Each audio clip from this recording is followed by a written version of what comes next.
തീരാത്ത കനിവിൻ്റെ കനലാണു തീക്കനൽ.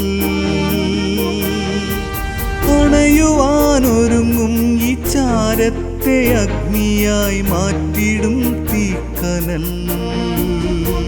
തീക്കനൽ, തീക്കനൽ, തീക്കനൽ.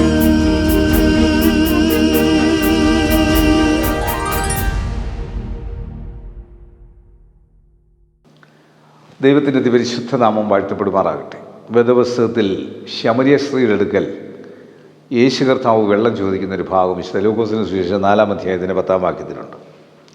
നീ ദൈവത്തിൻ്റെ ദാനവും നിന്നോട് കുടിപ്പാൻ ചോദിക്കുന്നവൻ ആരെന്ന് പറഞ്ഞുവെങ്കിൽ നീ അവനോട് ചോദിക്കുക, അവൻ നിനക്ക് വെള്ളം നിനക്ക് തരികയും ചെയ്യുവാൻ, ജീവനുള്ള വെള്ളം നിനക്ക് തരികയും ചെയ്യുമായിരുന്നു. ആ living water, meaning eternal life, he parted the red sea. ദൈവത്തിൻ്റെ ആ നിത്യ സമാധാനം, നിത്യജീവൻ നൽകുന്ന ശക്തിയാണ് ദൈവം കൊടുക്കുന്ന ജീവജലത്തിൽ നിന്നുള്ളത്. ആ ദൈവത്തിൻ്റെ പരിശുദ്ധാത്മാവ് അതാ സ്ത്രീ ദൈവത്തെ കണ്ടുകൊണ്ട് യേശുവിനെ കണ്ടതുകൊണ്ടും മനസ്സിലായതുകൊണ്ടും അവളിൽ രൂപാന്തരം വന്നതുകൊണ്ടുമാണ് മനസ്സിലാകുന്നത്. നീ യേശുവിനെ കണ്ടെന്ന് രൂപാന്തരം പ്രാപിച്ചാൽ ആ റെഡ് സീ കടക്കാൻ ഈസിയായിട്ട് റെഡ് സീ നിനക്ക് വേണ്ടി മാറി തരും. നിൻ്റെ രോഗത്തെ കർത്താവ് സൗഖ്യമാക്കേണ്ട രോഗം അത്ഭുതകരമായിട്ട് സൗഖ്യമാക്കി തരും.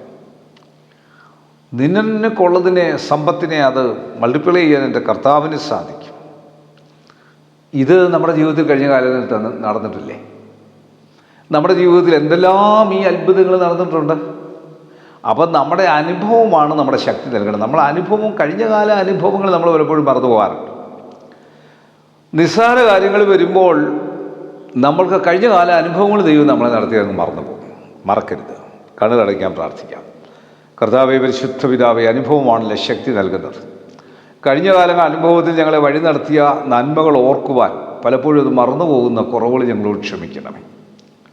ഞങ്ങളുടെ മുഖ്യമന്ത്രി, ഗവർണർ, പ്രധാനമന്ത്രി, ലോകരാജ്യങ്ങളുടെ പ്രസിഡന്റുമാർ, പ്രധാനമന്ത്രിമാർ, വിവിധ സംസ്ഥാനങ്ങളുടെ മുഖ്യമന്ത്രിമാർ, MP-മാർ, MLA-മാർ, ബഹുമാനമുള്ള കോടതികൾ, വക്കീലുമാർ, WHO, health department, revenue department, police department, അർദ്ധ ഗവൺമെൻറ് സ്ഥാപനങ്ങൾ, ആശുപത്രികൾ, ഡോക്ടേഴ്സ്, നഴ്സസ്, മറ്റ് സ്റ്റാഫുകൾ, മരുന്നുകൾ, മരുന്ന് കമ്പനിക്കാർ, മരുന്ന് കച്ചവടക്കാർ, മരുന്ന് വിതരണക്കാർ, ആംബുലൻസ് ഡ്രൈവേഴ്സ്, വഴിയോര കച്ചവടക്കാർ, സ്കൂളുകൾ, കോളേജുകൾ, ഓർഫനേജുകൾ, ജയിലുകളിൽ കഴിയുന്നവർ, ബെഡിഡനായിട്ടുള്ളവർ, ഏകാന്തതയിൽ കഴിയുന്നവർ, അധ്യാപകർ, പ്രഥമാധ്യാപകർ, ലോകമെമ്പാടും സുവിശേഷം പ്രഘോഷിക്കുന്നവർ, വിവിധ ചാനലുകളിൽ ജോലി ചെയ്യുന്നവർ, ഫോട്ടോഗ്രാഫേഴ്സ്, എപ്പേർപ്പെട്ടവരെ ഓർത്ത് പ്രാർത്ഥിക്കുന്ന കർത്താവേ, ദൈവത്തിൻ്റെ കരുണകൃപ എല്ലാവരുടെ മേലും വചനം കാണുന്ന എല്ലാവർക്കും ആ കരുണ കൊണ്ട് നിറയ്ക്കണമെന്ന് പ്രാർത്ഥിക്കുന്ന നിരാശപ്പെട്ടിരിക്കുന്ന വ്യക്തി ജീവിതങ്ങൾക്ക് ഈ വചനത്താൽ യേശുക്രിസ്തുവിൻ്റെ ശക്തി, യേശുക്രിസ്തുവിൻ്റെ ജീവജലം, പരിശുദ്ധാത്മാവാകുന്ന ജീവജലം നിൻ്റെ മക്കളുടെ മേൽ പകരട്ടെ.